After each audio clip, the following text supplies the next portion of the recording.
And a very warm welcome from me as well. My name is Edie Lush, and I'm the host of this particular digital stage within India Global Week. This session is all about healthcare collaboration, building a new healthcare paradigm. And as we've seen noted by many of the speakers today, including just a few moments ago, Priti Patel, the UK Home Secretary, healthcare is absolutely one of the strongest pillars within the UK-India partnership.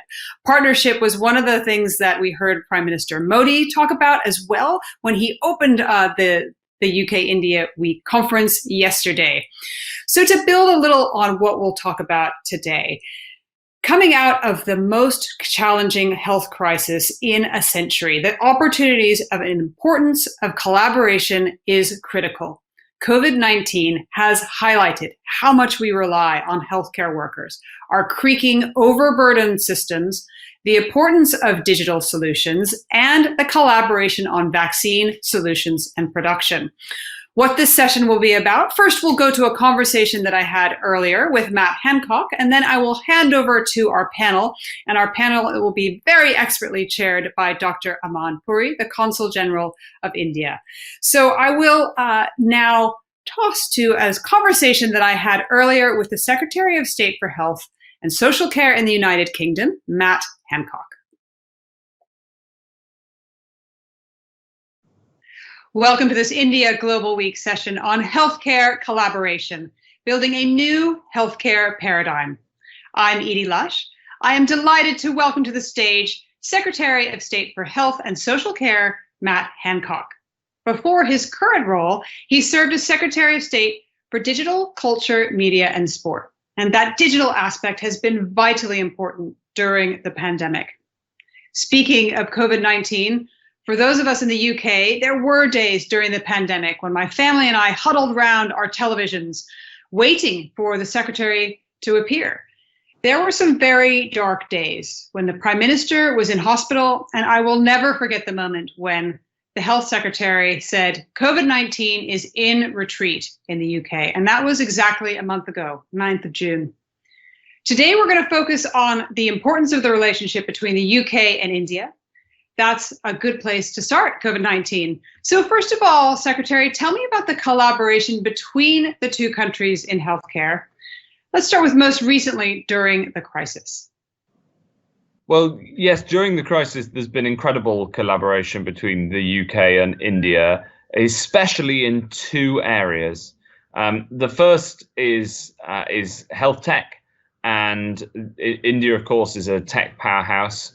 And across the world, where people have access to technology, that technology has been used not just for the human social contact that people have yearned for and has been made so difficult, but especially for access to healthcare.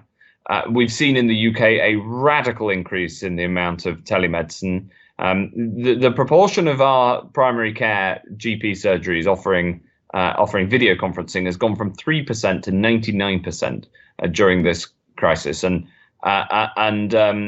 we work with a whole number of Indian companies to help make that happen. The second area is the supply of medicines. Prime Minister Modi has called India the pharmacy of the world, and it's true. And I've worked with with my opposite number in the Indian government to ensure the safe and continued flow of medicines during the really difficult days of the crisis, and that has been achieved all the way through. And I'm very grateful to the work of the Indian government in helping to make sure that that could happen. So we're both countries that have faced this and are continuing to face the challenge of COVID, and we've got a lot to learn from each other. So I wonder if you could say more about the contribution of Indian healthcare professionals in the NHS, and perhaps what this new visa regime means to those professionals. Well, this is incredibly important. There's an increased number of people from India who are working in the NHS. Of course, the NHS is one of the most international organizations in the world. And through its history, it's drawn people from around the world in service. And we have not only do we have a very high number of people from India working at all levels in the National Health Service, but that has recently increased. And in the last 2 years, figures published this morning show that India is the second highest in terms of countries from around the world from which people have come to the NHS. So it's an old phenomenon, it's an old partnership, but it's also very recent and very real as well, especially in terms of big increase in the number of nurses coming to the UK. We introduced an NHS visa about a year ago, and this cuts both the cost and the bureaucracy of getting a visa to come to the UK for those with health qualifications. And I'm delighted to see the numbers going up, people using the NHS visa, and there's a lot more to come. You spoke about the pharmaceutical industry. I wonder if you could tell me a little more about the contribution of India's pharmaceutical industry to producing quality and affordable medicines for the NHS, as well as further research partners within pharma. Well, the Indian pharmaceutical industry is one of the world's giants, especially the production of APIs, the active pharmaceutical ingredient, and also at the research end. And clearly, the UK life sciences research is amongst the strongest in the world too. We're very proud in the UK of having made the first discovery of a clinically effective drug. A really old drug that India has produced for years and years, dexamethasone, that is effective around the world. And so the combination of collaboration at the research end, and then also, frankly, we are a very big buyer of pharmaceuticals. Around 40% of our medicines have some part of their manufacturing in India. So we're a big customer, and at the same time, the levels of collaboration on research are important, and they'll be increasingly important in the future. So I wonder if you could say a moment about supply chains. We're in this moment where some parts of the world are still grappling with COVID-19, and India is among one of those countries. On the other hand, in the UK, we're coming out of it, and I'm one of those people who was obsessed by looking at the curves. And I wonder, however, as we talk about nationalism versus this former globalization of supply chains, I wonder how the healthcare industry fits into that, because as you've mentioned, it's so intertwined, and so it's so important to have that international collaboration. It is very important, and I think a lot of people are asking big questions following COVID. But one of the things that has stood up, despite the unbelievable strain that it was under, is the medicine supply chain. It has, even in the most difficult times when countries were under full-blown lockdown, we managed to continue with the global pharmaceutical supply chain. I think that there is work to do globally to ensure the resilience of that supply chain, especially for some of the products that are produced in very few places. That is important work for us all, because ultimately, we're all human, and so the pharmaceutical industry works for us all. So there is work to do there, and I think it's something that the UK and India can gain an awful lot out of collaborating on. So finally, if you could gaze into the future, perhaps just a year or 2 years, where do you see, as Health Secretary, the importance of the UK-India relationship? Well, I think there's a huge amount of opportunity. We have a bilateral work through the JETCO process to make sure that our trading links are stronger. Of course, as the UK leaves the European Union, so our relationship with India has yet more opportunities. In the area I'm responsible for, we're currently looking to build a health data and bioinformatics and genomics focused partnership with Indian counterparts. And we've just concluded an initial a landscape analysis in this space, because I think that the technology, the data, and the genomics, because after all, genomics is essentially the provision of another data stream. You can simplify it as much as that. This is an area where India has huge expertise, and the UK has some of the world-leading research too, and through the NHS also has access to that coherent data structure that can help with the research. So there's a India has the scale, and both India and the UK have the research capability. So I think it's an exciting time. It's a very difficult time, but there's big opportunities too, and we really need to make the most of them. Secretary of State for Health and Social Care, Matt Hancock, thank you very much for joining us here at India Global Week. It's great to be with you. So now for the next part of this session, I'm going to hand over now to the very capable hands of Dr. Aman Puri. He's the Consul General of India in Birmingham. Over to you to introduce your panel.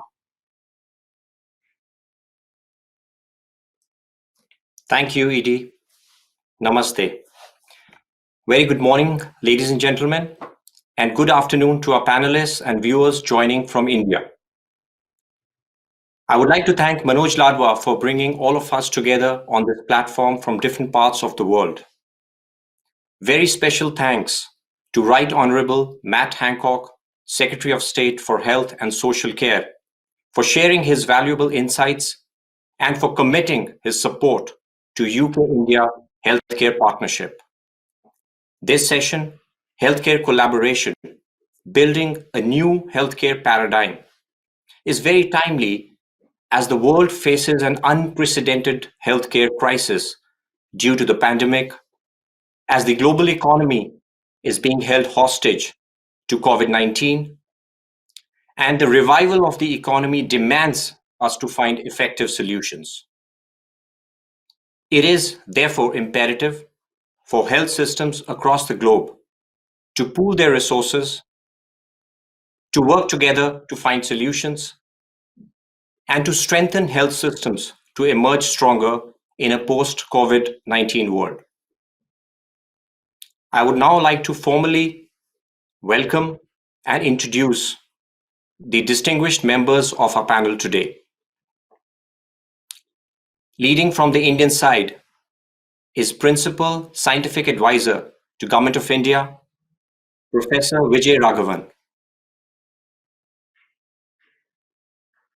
We have Karamjit Singh, Chair, University Hospitals of Leicester Trust, Dr. Indu Bhushan, the CEO of National Health Authority of India, Professor Andrew Hardy, CEO, University Hospitals Coventry and Warwickshire NHS Trust, Dr. Praveen Gedam, the Additional CEO of the National Health Authority of India,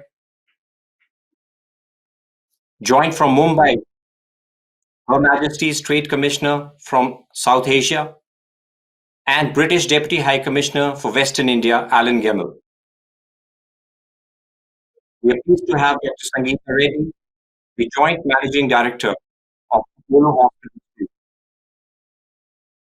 We have Roshan Shetty, representing one of India's most admired IT giants, Infosys, who leads the life sciences and healthcare for Europe, Africa, and Middle East.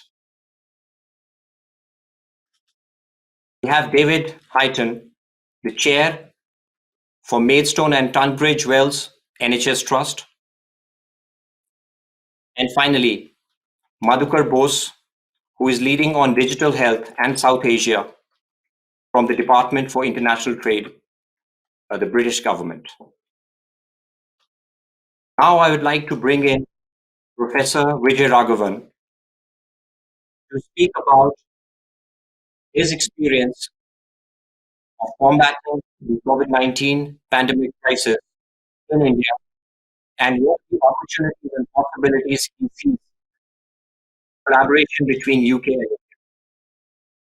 Professor Vijay Rathore. Thank you very much, Ammon. It's a great pleasure and an honor to be here. And it's particularly wonderful to be here with all my fellow panelists at this very important India Global Week. Collaborations between the UK and India have a long history and a very productive one at that. And I don't have time to go into that, but it's on those foundations that we're building now. I'd like to briefly share with you India's key learnings first from this pandemic. India is unusual amongst the post-colonial countries in that it's got an extraordinary investment in high-end science and technology, as well as a set of challenging problems which beset a country which is developing of this size. But India, therefore, has an ability to not only understand our problems, but to do something about it. And we've been doing really well in many, many sectors over the years. But this pandemic has taught us how important it is and how able we are to come together and work. It's been incredible to see every aspect of our society. We used to be very critical of different layers of being isolated from each other, but this pandemic has brought people together to solve problems in a way which is absolutely impressive. Our industry, no matter what they have been making, have repurposed themselves to make all that is needed for the pandemic: personal protective equipment, ventilators, other hospital devices, and so on. Our academia, and whether they are mathematicians or astronomers, have come together with entrepreneurs to develop and take to manufacturing components which are so essential now. Our vaccine industry, which is one of the largest in the world in terms of manufacturing capacity, 2 out of 3 vaccines a kid receives anywhere in the world is made in India. They have been amazing in coming together along with entrepreneurs, academia, in being active at the discovery end. So this pandemic has brought together people from public sector, private sector to work together in a manner which is absolutely stunning. The current play of research on vaccine development is something I'll briefly attend to. And that, as we know, vaccines normally take about 10 years to make and cost a few $100 million. The world is now trying to make a vaccine in a year for $3 billion. So that's fast tracking. There are many things which you can move ahead by doing things in parallel. For example, trials and manufacturing. If you manufacture a vaccine which doesn't pass trials, you'll have to dump it, so you need risk capital. So this is something which organizations all over the world are doing. Indian companies are also manufacturing vaccines as well as partnering internationally in multiple ways. There are over 100 vaccines globally being looked at, candidates, and in India, there are attempts at over 20 credible ones of size, that is, and now 2 of them have gone into phase 1 trials, and a few more will be coming in very shortly. So these are Bharat Biotech and Zydus Cadila. And so our major vaccine players: Serum, Bharat Biotech, Cadila, Biological E, Premus, Serum Institute for another vaccine, Minvax is a startup. They're all working on vaccines in a big way. Now let me come to a very important topic, which is about how we can have better ways of collaboration between the UK and India. As I said, there have been extraordinary collaborations over decades, and these have typically had, just like I mentioned about expertise in India being distributed, but earlier not working together enough, and now working together. In a similar manner, our collaborations with UK have been with multiple different UK agencies on different topics, but not looked at the collaboration in the academic R&D area in an integrated manner. There have been previous attempts to look at industry-academia collaborations, and there too, inevitably, it moves towards slicing the pie in a manner where different components get their bit. This is now time for us to move together in major collaborations which affect positively not just the UK and India, but the whole world. What could those be? In terms of healthcare, you heard Secretary Matt Hancock pointing out the areas of collaboration, and I would like to reiterate that. India's Arogya Setu testing and tracking app now has over 110 million people. It has, in the feature phone collaboration, another close to 100 million people, and that is combined with manual testing and tracking, and that back end has been incredibly valuable in this pandemic. This has shown how, in a very short time, Indian IT industry, in partnership with our health, can do wonderful things. You'll hear later from Dr. Inder Bhushan about how, similarly for other areas of health delivery, whether it is getting insurance to the last mile or telemedicine, what India's capabilities are. This is an enormous area of collaboration, both for the which will be of value both to the NHS and to our health system. Our health system is much more diverse than in the UK, but that diversity brings great strengths. And Sangeeta Reddy here will tell you some of that. So I think that's an area of extraordinary collaboration, taking on ambitious programs which will benefit not only each other, but other areas of the world. So what are the areas which the Government of India has to facilitate this? Now, over the last few years, there have been extraordinary measures taken to stimulate startups in India, and also new ways by which money from corporate R&D and from corporate social responsibility can come for collaborations over here. There have been also direct budgetary allocations for international collaboration, which of course must go up as these happen. Indian government agencies and Indian science agencies have taken on big missions from deep ocean, biosciences, biodiversity, and so on. So I think the biosciences mission, which will take off soon, it got delayed because of the pandemic, is an extraordinary area of collaboration. This is going to look at looking at genotype and phenotype across India and linking that to decision making, and a partnership with Genomes England, with the NHS, and with the Indian Health Services would be extraordinarily valuable. I think I'll stop here and thank you very, very much. The future for our collaborations needs to ramp up extraordinarily more than it is now, but I think we have everything in place to do that. Thank you. Thank you, Professor Vijay Raghavan. Now that we've heard the perspective of how UK and India have a very strong foundation of healthcare collaboration, but it's probably the time to take it to the next level. I'd like to bring in Alan from Mumbai, who I believe has recently joined at a very challenging time.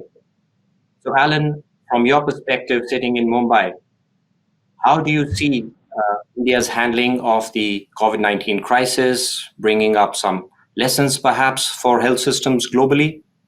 And how do you see the possibility and your ideas to promote trade specifically in the areas of health tech and pharma between UK and India?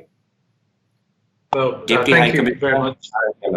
Thank you very much, Aman, and thank you very much to Manoj and the organizers of India Week, which grows in scale, impact, and importance every year. I'd also like to thank Aman, you for your incredible service to the UK-India relationship, and in particular the recent success of your launch of the West Midlands India partnership. Dubai's gain certainly is our loss, but we're pleased that you'll be closer to us in Mumbai. As you say, I'm talking to you from Maharashtra, and it's very clear here that the government here and across the country has a laser-like focus on tackling the outbreak, and that is the context that we're working in. But in my first 4 weeks in the job, although we're in this challenging context, I'm incredibly optimistic and enthusiastic about the UK-India partnership, and you've heard some of the reasons for my enthusiasm and optimism over the last 2 days, from the introduction from Prime Minister Modi or the speeches from British ministers today, alongside my own introductory calls with senior business people in both countries. There's an incredible opportunity for the UK-India relationship right now to respond to, and we're seeing that response, the response to COVID and this outbreak, but also to think about the kind of ambitious partnership that we want to have in health and health tech, in cyber and space, and green technology for the rest of this decade. And many of those early conversations I've had have also been in the pharma space. So I'll come to the points you've raised in a moment. I wanted to take a second to recognise, as the Secretary of State for Health did, the incredible partnership that Britain and India have had over the last few months. And that's a partnership that's included my boss, whom you've heard from today, the Secretary of State for International Trade, Liz Truss, worked closely with our opposite number, Sri Piyush Goyal, to have an open dialogue in commerce and industry. But that's a dialogue that led to the export of 3 million tablets of paracetamol to the UK, and also to the export of 10.95 million masks at a critical time for our country. It's also a dialogue, though, that in trade made sure that British businesses who had key workers in India who had to find a way to get to their offices were able so to do. And we're incredibly grateful to the government here in Maharashtra and the central government for the partnership that we have already had in response to COVID. And you've heard from my Secretary of State about what that partnership in trade might mean in the longer term, where in her earlier session today, she talked about developing a roadmap for our relationship, and one that allows us to keep all options on the table, including even progressing to a free trade agreement. You asked some questions in my session, Ammon, and those were principally what more might we do to make and manufacture together in the health space. And certainly for my team at the International Trade Department here in Mumbai, making in India is an important part of our strategy and an important part of for British companies. As you might have heard, I'm sure many did, at the Global Vaccine Summit, AstraZeneca and the Serum Institute's announcement to have 1 billion doses of the University of Oxford's COVID-19 drug and to make those available to low and middle income countries with a commitment to provide 400 million doses before the end of 2020 is absolutely in the centre of that sense of designing in the UK and making in India. But we've also seen, though, incredible opportunities and connections in the pharma sector before this outbreak. The large pharma and medtech players from the UK, like GlaxoSmithKline, AstraZeneca, Reckitt Benckiser and Smith & Nephew, all have manufacturing sites here in India and make significant investments here. You might know that with in the brilliant CII Grant Thornton tracker launched earlier this year and launched in India yesterday, 15% of Indian investment in the UK comes from companies in the pharma sector, companies like Torrent Pharma, Intas, Piramal, Biocon and Cadila. I thought I'd also just underscore, though you can pick up from these remarks, that the UK's trade effort in India is about partnership, not one-way interaction. And the International Trade Department's Healthcare Artificial Intelligence Catalyst was part of that, a project envisioned after an agreement in technology between our Prime Ministers, where the artificial intelligence from the UK is being used to empower ASHA workers to follow standard protocols in rural areas. We also have Noka Robotics working with IIT Kanpur and the wider industry to develop affordable and portable ventilators. And there are many other examples I could give you. You've also heard in terms of this partnership from our Secretary of State about the importance of Indian doctors and nurses to the UK's healthcare workforce. And Prime Minister Modi yesterday spoke about the importance of India's talent and India providing talent for the world. That's been important, critically important to the UK, and Health Education England are already working with a number of state governments in India who are looking to expand this into a more permanent presence in our country. That health workforce remains at the heart of our future planning with the Government of India, both through our bilateral MOU, but also in our discussions with the Indian Board of Governors. We've developed a global learners programme, an ethical UK-India government-to-government programme for nurses migrating to the UK. The programme takes the money that NHS hospitals would have previously given to recruitment agencies and focuses that on training for nurses and a package of support during their transition. It guarantees a core package of support, including free language and clinical training in India, free flights to the UK, visa, health surcharge, and 3 months accommodation in arrival in the UK. So we're very much invested in developing and supporting this health workforce. Finally, to return to my initial remarks, we have seen this laser-like focus here and across the country on the response to COVID, and it's clear that every country has taken decisions based on their own contexts. India's tailored solutions are serving its response well, and we've already heard about the incredible popularity of the Yogya Setu app.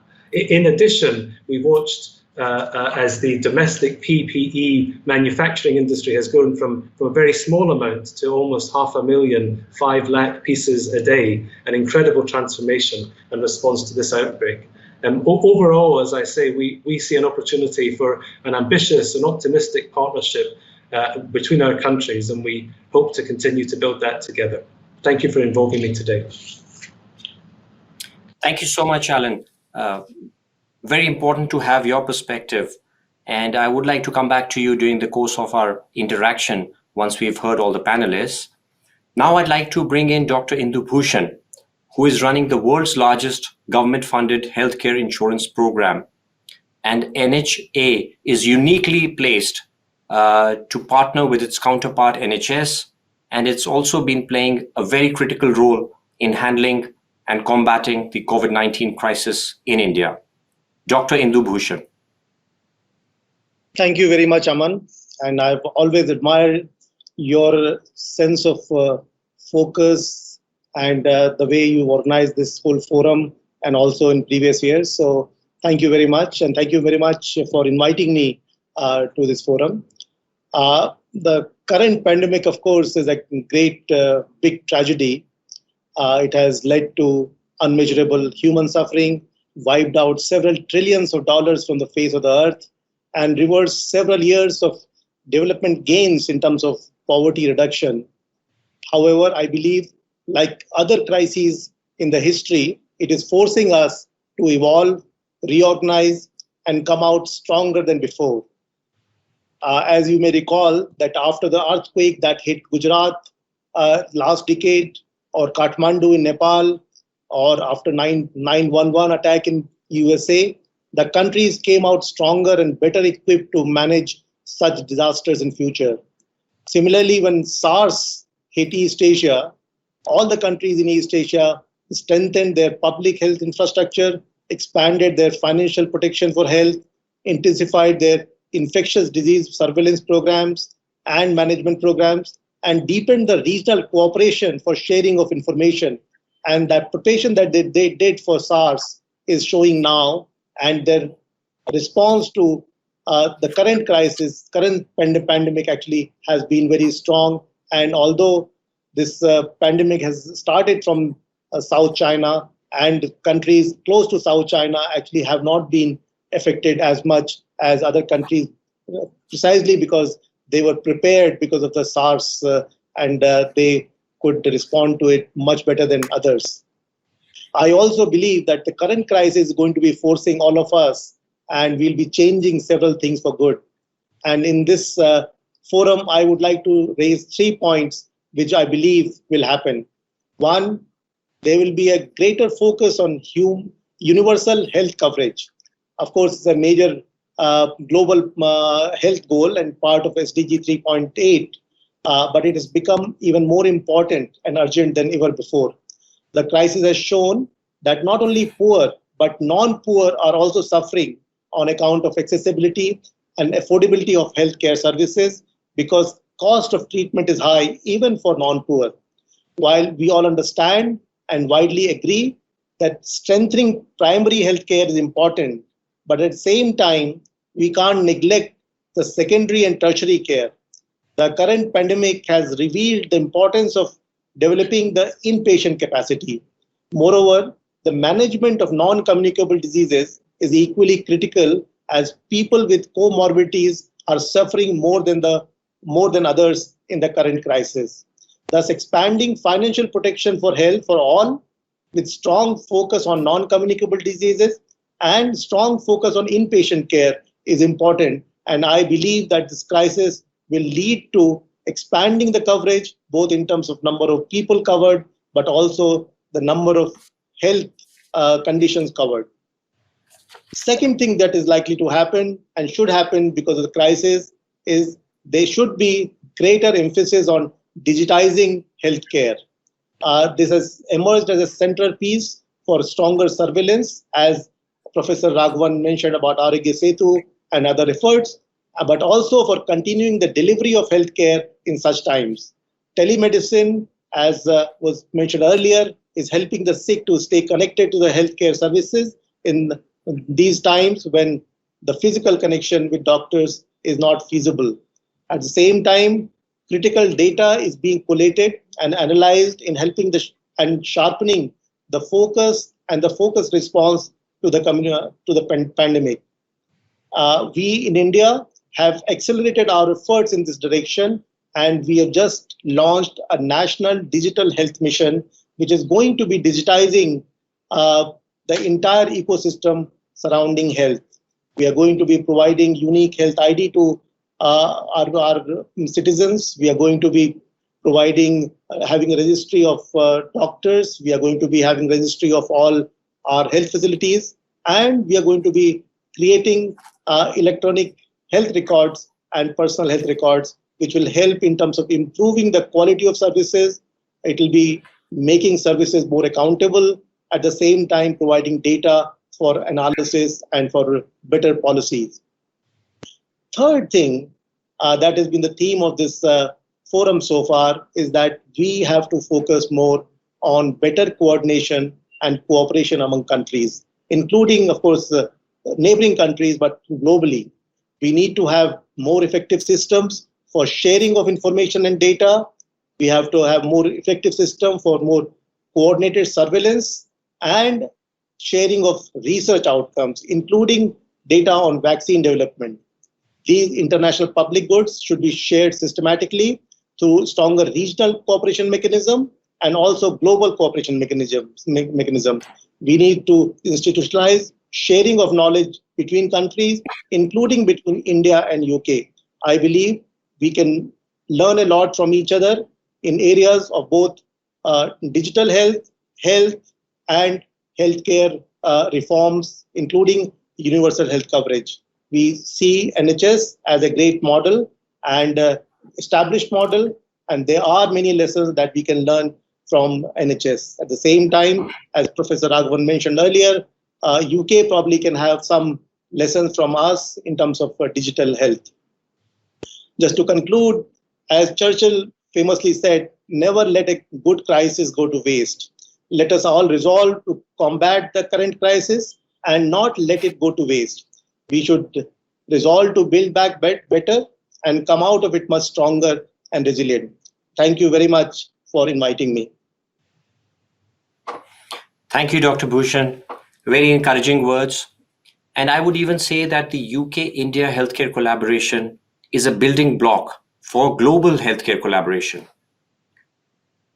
Now we would like to invite someone who is providing leadership to an NHS trust here in the UK.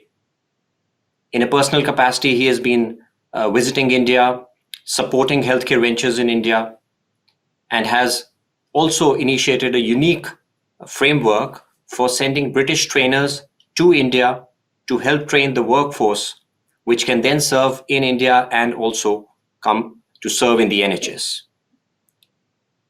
David Heighton, Chair, NHS Trust, Maidstone and Tunbridge. Thank you very much. It's an honour to be speaking on this panel.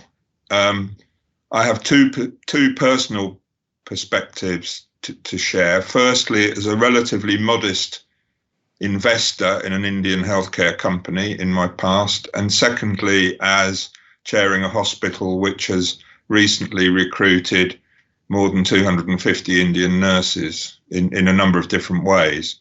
My exposure to Indian healthcare actually started 15 years ago in Fortnum and Mason's, where I had afternoon tea with Dr. Reddy, Sangeeta's father, and I subsequently had a very fruitful visit to Chennai and Delhi to visit Apollo hospitals, and I was very impressed by what I saw, including telemedicine back to Dr. Reddy's home province, a village in the home province which was not very well served by healthcare. And subsequent to that visit, also had some interaction with Apollo Health Street based in Hyderabad, and very impressed by the Indian healthcare IT. So that gave me a context.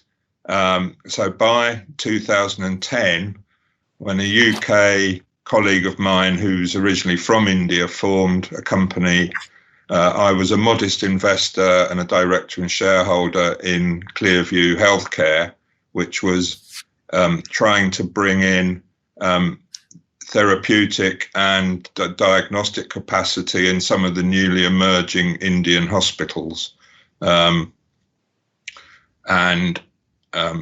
It was so successful that we had to find, we were a relatively modest group of investors, and to progress at the pace, we then found a joint venture partner, Medipass from Italy, and that then formed Clear Medi Healthcare. And that has brought linear accelerators and radiology equipment into a number of hospitals, and quickly ended up with that company, in some cases, running the radiology department of those hospitals.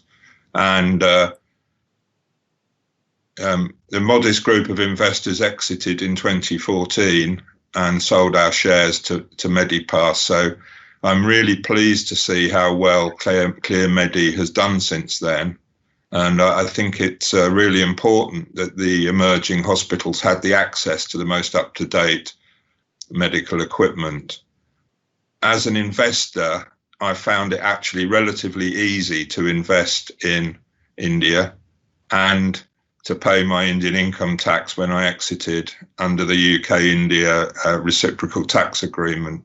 So although it wasn't an enormous amount of money compared with big corporates, it was actually a relatively easy process. And I think it is important that those types of structures are in place to allow commerce to exist between the two countries. I was working in Qatar in the Middle East for some time, and obviously there interacted with a lot of healthcare colleagues from India. I have to say, one of my visits for Clear Medi to Delhi was, it did require me to get a visa from the Indian embassy in Doha, which must be about the most busiest building I've ever been into. And I do heartily recommend the online visa process that's subsequently taken its place, which I think has made travel between the two countries much, much easier. That sounds like a small point, but I think 10 years ago it wasn't. So that's really important, that the tech has got into government as well as healthcare. Since coming back to this country, the UK, in 2017, I've chaired Maidstone and Tunbridge Wells hospitals. And as I said, in the last 2 years, we've recruited about 250 nurses from overseas, principally from India. And it can be difficult for those nurses because when they arrive in the UK, they're not registered by the UK. So they have to work at a pre-registration grade, earning less money, and they don't have the responsibility that they're often used to at their home hospital in India, where many of them have been at nursing level for some years. And it can take 3 months to get through the objective structured clinical examination, OSCE, and it can be quite pressured time for them. So when I met again with Dr. Balian, who works for Clear Medi, and his wife, who is also a doctor, we came up with the idea that why didn't we set up a training facility in India that would enable the nurses to be ready for their OSCE when they arrived in the UK. So the idea being that they could firstly pass the language examination in India, but secondly, undergo a training program which would allow them to get virtually immediate UK registration and immediately earn the salary that they wanted to earn and work at the grade they wanted to work at. And we undertook a pilot of 40 nurses, and that has been relatively successful. The company's established in the UK now to enable that to happen, Ayushman Healthcare. And to facilitate that to happen, we sent some of our professional standards team from the Trust to India to help set up the OSCE training program in India. And that's now led to the development of the Sharkos Learning Centre in Mysore, where there are, I think, 3 British trainers and 3 Indian trainers helping those nurses be ready for their OSCE examination. And most of them have that examination booked on their 3rd day in the country. Now, they didn't all pass on the first day. Some of them failed one station and had to go back shortly afterwards. But and I know that the training program is being adapted so that they are more likely to be able to pass on the first go. But they all passed most of them passed within 3 days of arrival and were able to go to the ward and work with new colleagues as a registered nurse. However, the issue, whether you come OSCE ready or whether you have to wait for the 3 months of training in the UK before sitting the OSCE exam, it is still a cultural change for those staff. And one thing we've learned as an employer of 250 new staff is that the onboarding program has to be very active. You need to recognise those staff are making a significant change a third of the way across the world to work in a different environment, and providing them with support, accommodation, buddying and mentor relationships to enable them to be confident about their practice from day one is really important, and to connect them together so some of their colleagues who've come before them can be really helpful in supporting the new arrivals. And I think you just really have to work at that to make it effective. Right. So that's all David, I wanted to say. I'm conscious of the time, so I would like to come back to you during the interaction. And Okay. that would be an important part, because you see, I am a diplomat by profession, but I'm a physician at heart. So I would like to raise the temperature of this virtual room during the course of the interaction. So thank you so much. Thank you, and I will come back. I'm absolutely convinced that this would inspire, the way Tunbridge, Maidstone and Tunbridge Wells is working with its Indian counterparts. This would inspire other NHS trusts to similarly build partnerships with their counterparts in India. Now we'd like to bring in someone who brings a wealth of private sector perspective, being the joint managing director of Asia's largest corporate healthcare service provider, and also in her role as the current president of the Federation of Indian Chambers of Commerce and Industry. Before I invite Dr. Sangeeta Reddy to share her views, I would like to pay a tribute to the extraordinary work being done by Dr. Pratap Reddy, the founder chairman of the Apollo Group, who is not only a pioneer of private healthcare sector in India, but he has been a pioneer for collaborations of India with other health systems, including in the UK. Dr. Sangeeta Reddy. Namaste and good afternoon. It's a great pleasure and a privilege for me to share the stage with so many accomplished people, and I thank you for this opportunity. I truly appreciate your acknowledgement of my father, who has laid the foundation in all of us, a foundation of service, a foundation of commitment to patient care, of pioneering spirit to find a new way, and definitely a certain never say you can't do it spirit. And I think that's really what has held us in good stead in these difficult times with COVID. I want to just in a line explain the Apollo Health System. We started in 1983 after my father, who had returned from the United States, and he's worked in the UK as well. But he returned from the United States and set up a cardiology practice. At that time, India had no credible heart surgery program. And so one day he lost a young man who didn't have enough time to get his visa to go to the United States or raise enough money. And that day he said, Indian doctors are curing and caring for people all over the world. Why don't we give them the infrastructure to do so in India? And that was the birth of Apollo. Today, we are over 10,000 hospital beds. We have about 250 clinics, 3,600 pharmacies, 2 medical schools, 15 schools of nursing, inputs in technology. But everything we do is towards patient service and towards creating a more accessible, affordable, and a quality healthcare system in our country. We've been privileged to serve over 150 million people from over 120 countries over the last 36 years. Our COVID response, we added beds, we innovated to convert hotel rooms with the telemedicine overlay for the non-critical COVID patients, because in India, isolation is not so easy. Sometimes 5, 7, 10 people share a room in a single bathroom. So we realized that that would, complicate the whole scenario. So we created what we call stay isolated.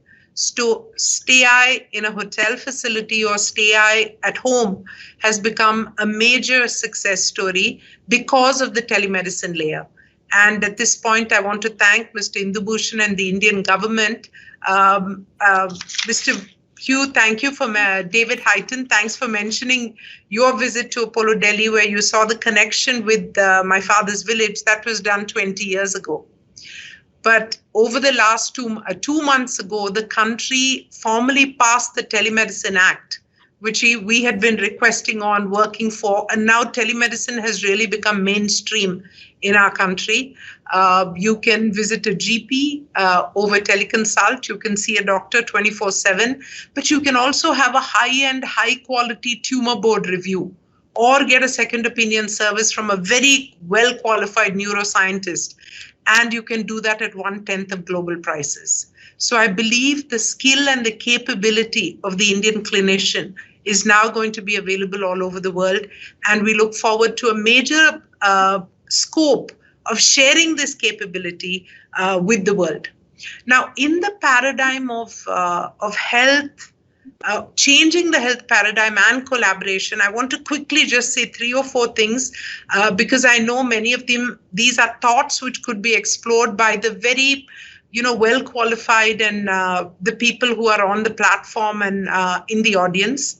The first one I really want to share about is a continuation of the discussion in terms of manpower. India has a significant number of young people, about our demography, but approximately 11 million people join the workforce every year. And healthcare is one of the most underserved area. I would request that we find ways, innovative ways, like was spoken by Dr. Hyten, Mr. Hyten on the OSCE training, but even more. We actually have taken up a campus in Crewe. We believe that we can create a global paramedical training center or finishing school. So youngsters from India and other parts of the world could come to UK for their final certification, because to study there for 2 and 3 years may be expensive. But if we could create a fast track which accredits the Indian educational institution, does a 1 to 2 month training or a finishing school, and then does the enabling examination, our ability to provide most critical manpower and women power, the human resources to the world, would be tremendous. So I talk today not just about answering NHS's requirements, but really about answering the global need for qualified healthcare people. I believe this is a powerful collaboration we can build. It's a multi-sectorial discussion we need to have. It includes e-learning, it includes certification, it needs help about visas, it needs change in the laws. So I'm glad our ambassador and other bureaucrats are here. But when done well and put together, it can be transformational to the healthcare system in terms of accessibility and affordability. It can be transformational in the lives of these young professionals. And it can be transformational in the lives of patients who will get this power. Because we must also remember that care is shifting from the hospital to the clinic, from the clinic to the home, and from the home to a 24/7 ubiquitous access to care. This mobile technology and IoMT-led transformation also opens up multiple IT as well as device collaborations that I would really like us to talk about, because again, it can impact quality, affordability, and accessibility. If we can manufacture, if we can partner, and if we can give interpretation of these services at 1/10 the prices, but most importantly, if we can detect and screen early, the truest paradigm of what we're talking about will be if we build and design a healthcare system versus a sick care system. And by this, I mean early detection, continuum of care, appropriate care in the appropriate setting, enabled by technology. And here, Apollo would be happy to partner. We have a remote care division. We're currently doing thousands of teleconsults, but also innovating on a platform to connect devices, in searching for the appropriate device and building continuum of care and condition management modules. Just to state one case, in our diabetes module, 86% of our diabetes patients brought their HbA1c under control within 90 to 120 days. Medical people on the panel will understand the implications in reduction of cardiac, strokes, diabetic, ophthalmology, and all other related problems of this dreadful metabolic disorder. We can work together, we can partner, we can innovate. I'm not talking too much more because of the lack of time, but we're already working with Isana Biosciences on clinical trials. We're working with Behold AI on artificial intelligence for interpretation. We're also working with other universities, including the Buckingham University, and we look forward to a powerful phase of working together to bring healthcare to the world, because that's what we are capable of. And it is this human spirit of endeavor to serve others that I think will achieve over everything else. And it is with that spirit that I look forward to continuing dialogue with many of you. On behalf of FICCI, which is representative of the industry, I also reiterate that our manufacturing capacity in India is increasing. Our ease of doing business is increasing. India is now the country making 450,000 PPEs per day, from a country which did under 5,000 PPEs in less than 3 months. So we have that capacity. Let us identify areas of need, methodologies to cooperate, use the technology and the manpower strengths of India, and let's help create a better world for everyone. I will end, I belong to the allopathic system, but I will end by something slightly different that we are beginning to believe in. That if we truly believe in a healthcare versus a sick care, India has another silent gift to give everybody. And that is the power of yoga, meditation in the field of prevention. So let's discover all these skills, these talents, these capabilities, and juxtaposition them with the knowledge of the UK system, which is world-renowned and world-respected. I look forward to co-creation and to serving humanity. Thank you very much. Namaste. Thank you, Dr. Edie. I would definitely come back to you during the course of the interaction after we've heard all the panelists. Just to mention that I had the privilege of visiting the Apollo Buckingham Healthcare Science Centre at Crewe, north of England. And I'm very happy that, Apollo Clinical Trials team is working with the Oxford-based Isana Biosciences. What I would like to also mention is that it is the government's job to provide the ecosystems, the pathways, the support, and the facilitation. But finally, it is up to the private sector healthcare providers like yourself to create partnerships with their counterparts in the UK to do bigger things together. I'm conscious of the time and thank you. And the technical team is telling us that, we are running behind schedule slightly. So my request to the other speakers whom we'll be inviting shortly is that if they could keep their remarks concise, and we will get an opportunity to hear from them during the interaction as well. I'd like to now invite the CEO of the University Hospitals Coventry and Warwickshire Trust, Professor Andy Hardy. And just like to mention that I had the privilege of visiting the trust several times, and we have a wonderful relationship. The trust is doing extraordinary work with its counterparts in India, and we do hope to see some of those projects go pan-India so that we can really upskill them. The only one suggestion I usually share with the healthcare leaders in the UK is that whenever you do a project with India, whenever you plan to do something in India, think big, and Professor Hardy is somebody who's already doing that. Professor Andy Hardy. Thank you, and good afternoon, and thank you for the opportunity to contribute to such an august panel. University Hospitals Coventry and Warwickshire, we're proud to have a multicultural workforce and have a number of international partners in collaborative academic and research projects. A large proportion of our international medical and nursing staff are either from India or of an Indian heritage. UHW has come a long way over the recent years, excelling in clinical care, leading in areas of research, including fertility, cancer, human metabolic and cardiovascular, and we're a major trauma centre. We, as you have just said, Aman, have a number of existing collaborations with India, including signing an MOU with Manipal Academy of Higher Studies, Manipal and Amrita Institute of Medical Science, and Kerala to develop bilateral links to promote education and training by engaging in institute-to-institute partnership. We have an international fellowship program in renal transplant, and we have fellows in interventional radiology, and we're planning on expanding on these programs.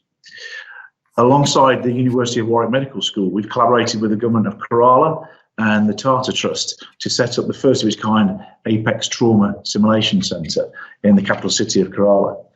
Once operational, the centre will provide structured, standardised training on pre-hospital care to over 9,000 professionals, including doctors, nurses and paramedics and ambulance drivers, over a 2-year period, with tangible benefits in reducing avoidable death and disability. I have to say this was made possible by a generous financial allocation of 1.3 million by Tata Trust, and logistics have been provided by the Care Institute of Health Sciences in Hyderabad. We have a number of training education facilities here at UHCW, including the West Midlands Surgical Training Centre, which is a Royal College of Surgeons accredited facility. This training facility provides hands-on cadaveric training for procedures linked to all disciplines across medicine and surgery.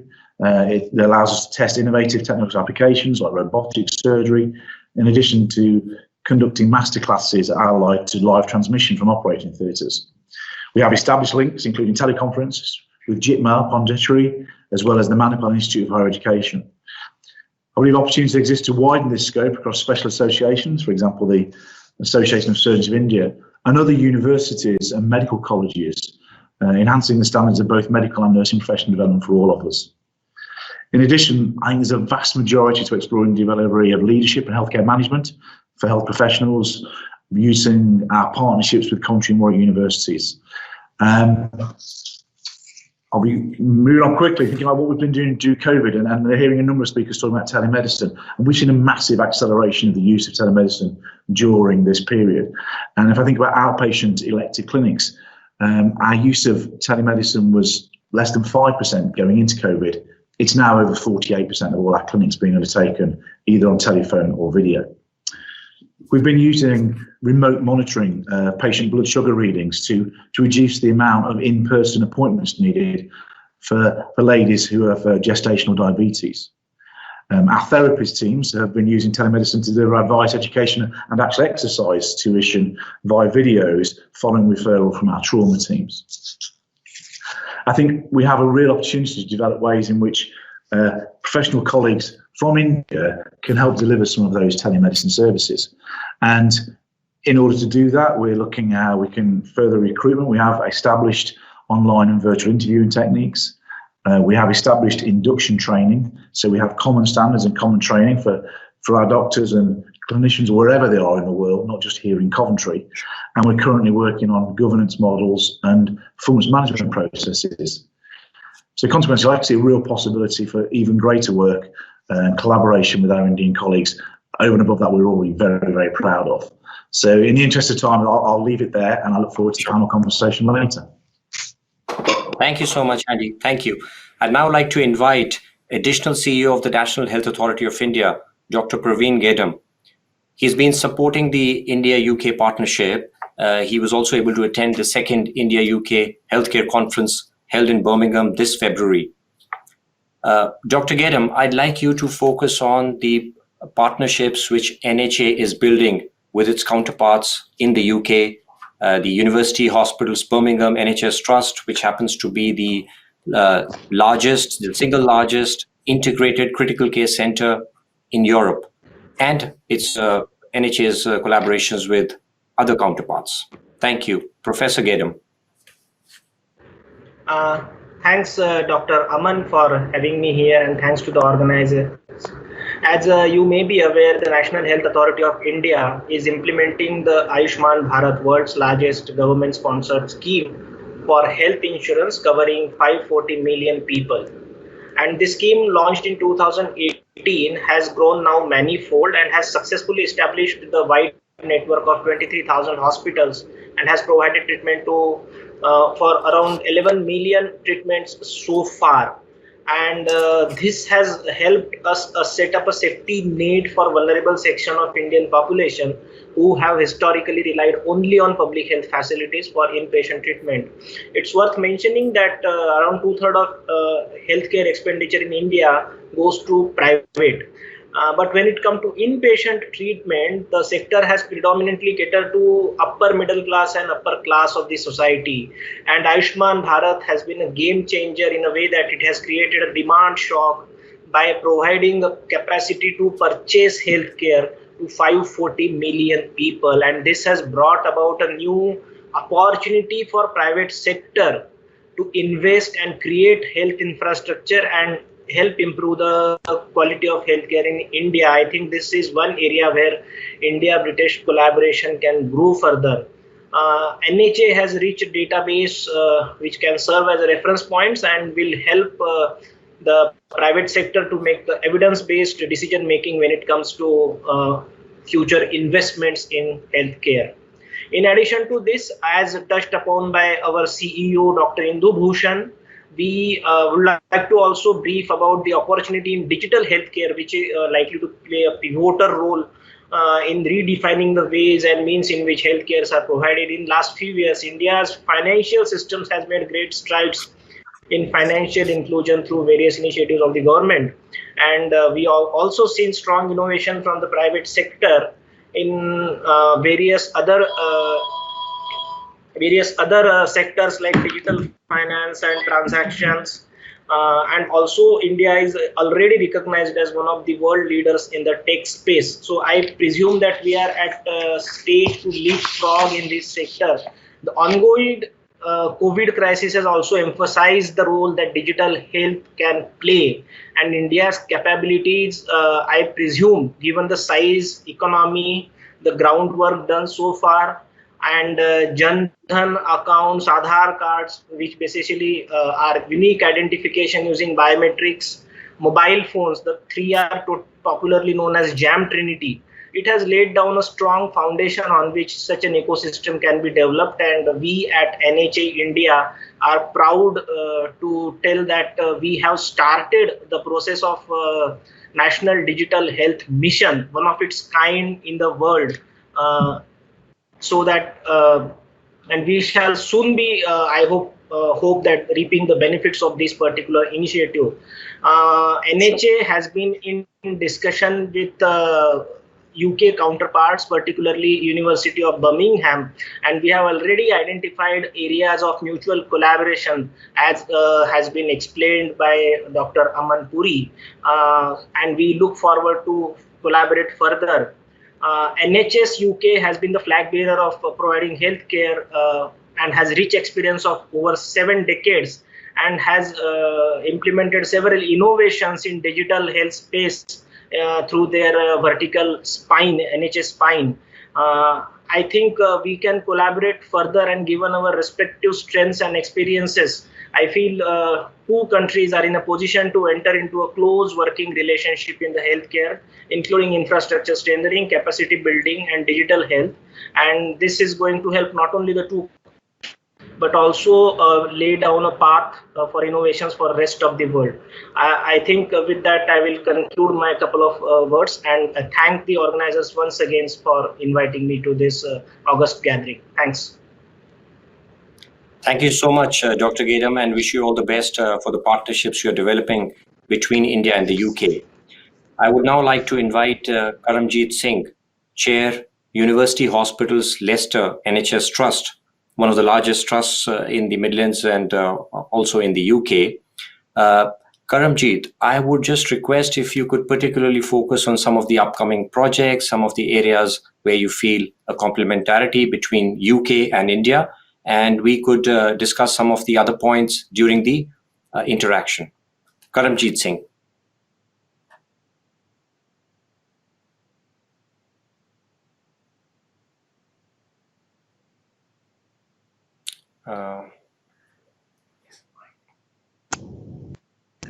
Sir Karanjit, you're on mute. Yeah, sorry. I beg your pardon. I just realised. Yeah, sorry. It's a great privilege to be part of this panel. I'm the child of migrants. My father came in the 1930s to this country. My mother came in the 1940s.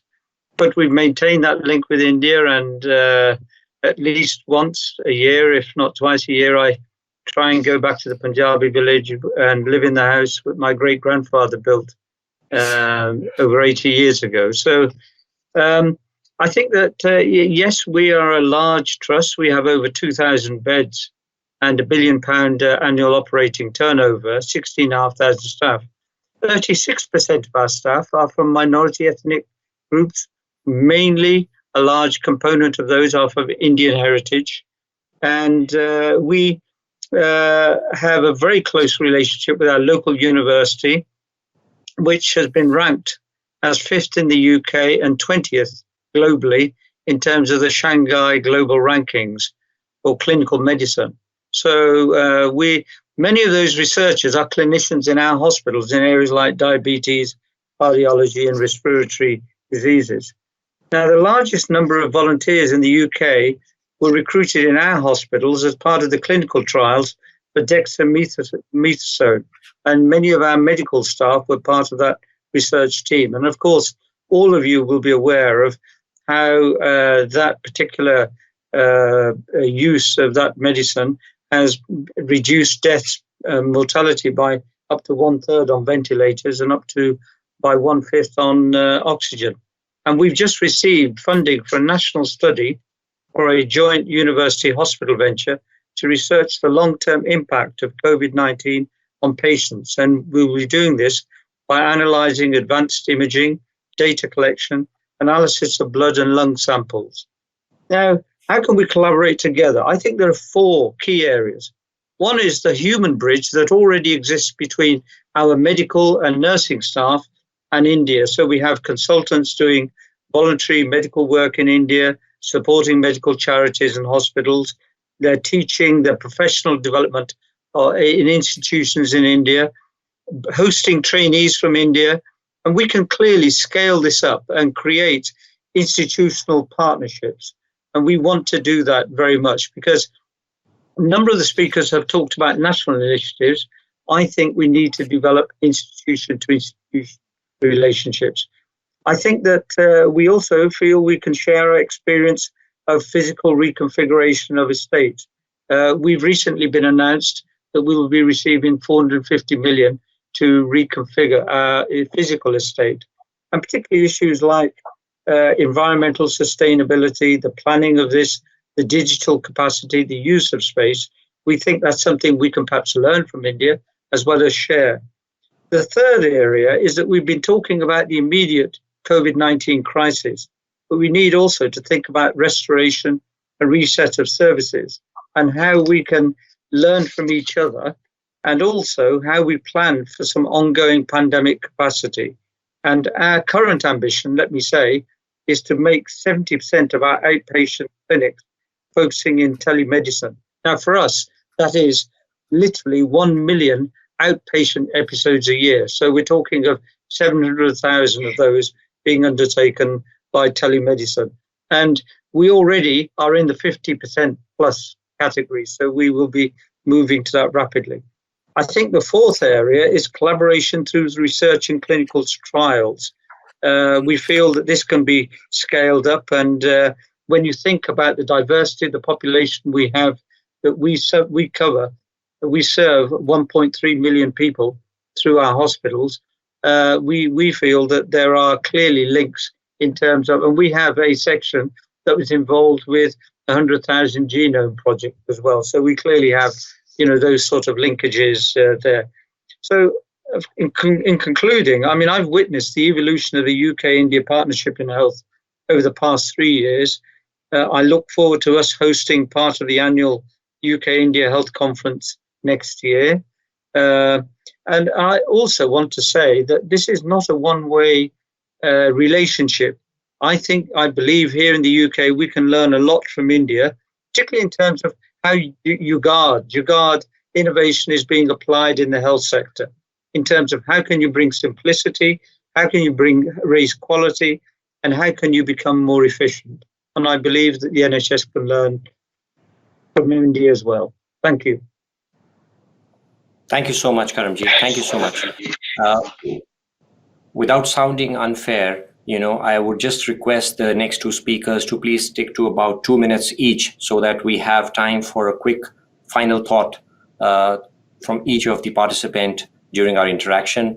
I'd now like to invite Roshan Chetty to talk a little bit about his views on the route of mergers and acquisitions between British and Indian healthcare companies as a route to support the long-term value creation between the two economies and to support collaboration. Roshan Chetty.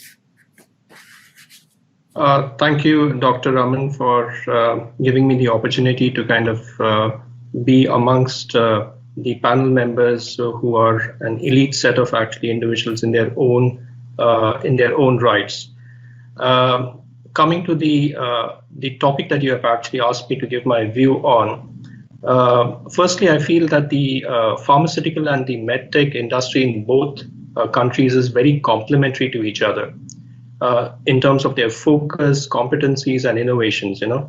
While the British companies are heavily invested to innovate into novel medication, the Indian pharma industry is leading in proving access to healthcare at scale with leadership in manufacturing and innovation on generics. And in my view, in order to deliver a sustainable healthcare kind of economy, both of these factors are very, very important.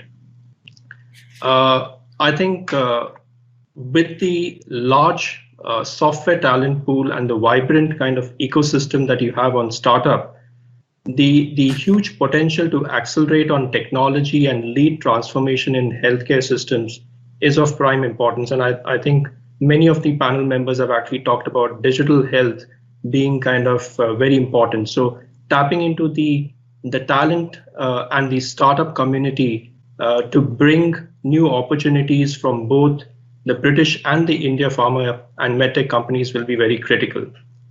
In terms of your question related to the mergers and acquisitions, I have a slightly different kind of perspective in terms of the opportunity that it presents. While the large companies will find synergies, no doubt about it, but I think the long-term opportunity is to collaborate into the startup companies and to actually invest in bringing the speed of digital native to achieve disruption at scale in the pharma and medtech industry. And I think if we prepare this ground, then the mergers and acquisitions at a later stage will actually kind of make immense kind of importance. Thank you, Roshan. Thank you so much. I'd now like to quickly break in Madhukar Bose, who is the digital lead for Department for International Trade. Madhukar, if you could quickly share your thoughts on how the partnership is building. Thank you, Aman, and I'll make it quick. I think we've touched upon a lot of things already, but I just wanted to summarize 3 areas where I think the COVID response can come together as a collaboration. The first is in the area of public health, And I think this is where the UK has leveraged its digital assets, such as the NHS website and the relatively new NHS app. And we've seen how India has leveraged the Arogya Setu app to create an entire offering around public health to its citizens. And I think there's a lot of knowledge sharing and lessons that we can learn.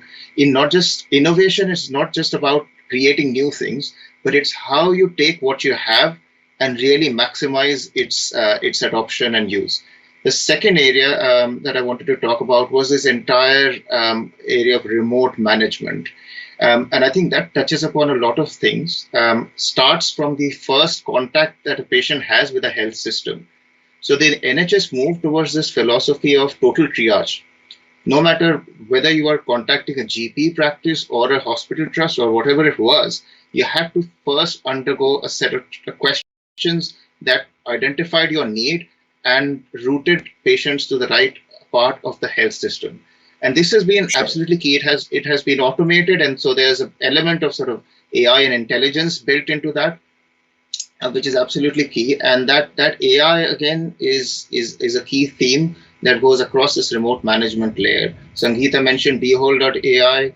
It's one of those really fantastic techs that has adapted itself to COVID-19. We started off with a chest X-ray, general chest X-ray kind of management for cancer, and then moved into COVID. And the last bit on the remote side that I wanted to highlight, I think consultations and video consultations we've discussed and other people have expanded on. I wanted to talk about prescribing and medicine. So e-prescribing has been one of the key pillars for the UK's remote experience, because patients can then be prescribed drugs. They can take those drugs or receive those drugs from any pharmacy of their choice in their local area, rather than having to go all landing up in the same place. The third and last area that I wanted to highlight is around data. And data underpins a lot of things. We have seen how data has been utilized to identify vulnerable patients in the UK and proactively manage them. Data has been used to identify patients for clinical trials. So you have some national clinical trials like the Catalyst trial and the Accord platform recovery trial. All of these has started really using the power of data and power of automated identification of patients to rapidly accelerate clinical trials, but also deliver them at a fraction of the cost that it would normally have. So there are a lot of areas to potentially cover, but I wanted to just focus on these as three areas that I think, and the underlying themes of public health, remote management and data that we can use to collaborate and build a wider participation on. Dr. Gedam has mentioned some of the areas, and I think we look forward to take that dialogue forward with both the public health system, but also private providers. And obviously, Sangeeta needs no introduction on that side. So I'm very, very pleased to be working with all of them. Thank you so much, Madhukar. I really appreciate your inputs and the support you've been providing to this partnership. In conclusion, what I would like to say is that for this specific health session, we had done the Consulate of India in Birmingham and FICCI UK had created a paper called Partners in Healthcare UK India. What we'll do is we'll circulate the paper again, and we will invite some of the points which have been raised and the inputs which have been raised by the distinguished members of the panel today. We will build on that paper and eventually distribute it as an outcome of this healthcare collaboration session. With these words, I would like to thank each and every member of the panel, all the viewers sitting in different parts of the world who have been supporting the healthcare collaboration, and a special word of thanks to Right Honorable Matt Hancock, Secretary of State for Health and Social Care, UK, and to India Inc. for organizing this event and giving us this platform to discuss healthcare collaboration. Thank you so much.